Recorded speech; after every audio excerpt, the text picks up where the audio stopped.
وہ گناہ جس سے عمر کم ہوتی ہے وہ ہے ماں سے بدسلوکی، اور وہ گناہ جس سے رب ناراض ہو جاتے ہیں، میرے اللہ ناراض ہو جاتے ہیں، وہ ہے باپ کی نافرمانی، اور وہ گناہ جس سے دعائیں قبول نہیں ہوتی وہ ہے حرام کی کمائی، وہ گناہ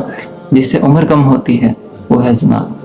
اور وہ گناہ جس سے انسان پر لعنت ہوتی ہے وہ ہے جھوٹ، اور وہ گناہ جس سے دنیا پکڑ میں آ جاتی ہے وہ ہے ظلم،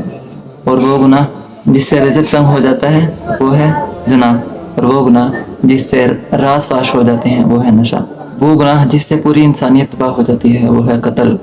وہ گناہ جس سے تمام نعمتیں چھن جاتی ہیں وہ ہے تکبر، اور اگر انسان ان گناہوں سے بچ جاتا ہے تو وہ جنت کا حقدار ہے۔ اور میرے نبی کریم صلی اللہ علیہ وسلم نے فرمایا جنتوں کی تعداد 8 ہے: دار الجلال،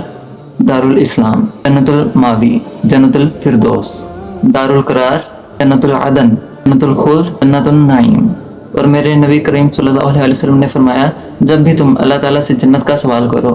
تو جنت الفردوس کا سوال کرو، کیونکہ یہ سب سے اعلیٰ درجے کی جنت ہے، اور میرے نبی کریم صلی اللہ علیہ وسلم بھی اس جنت میں جلوہ افروز ہوں گے۔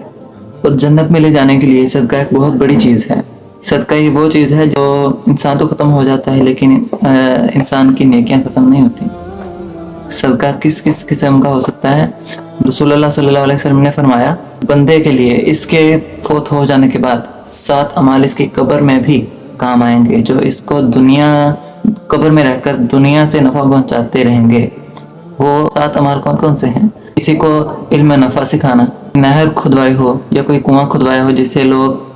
فائدہ اٹھاتے ہوں، درخت لگوایا ہو جس کے سائے تلے لوگ فائدہ اٹھاتے ہوں یا اس کا پھل کھاتے ہوں، کوئی مسجد بنوائی ہو، یا کسی کو ایسا علم سکھایا ہو جو نفع دیتا ہو اسلام کے لحاظ سے، یا کسی کو قرآن سکھایا ہو، قرآن کا علم دیا ہو جو بعد میں جب قرآن پاک پڑھے تو اس کو ثواب پہنچتا رہے، کسی کو قرآن مجید کا علم دیا ہو، یعنی کہ جب وہ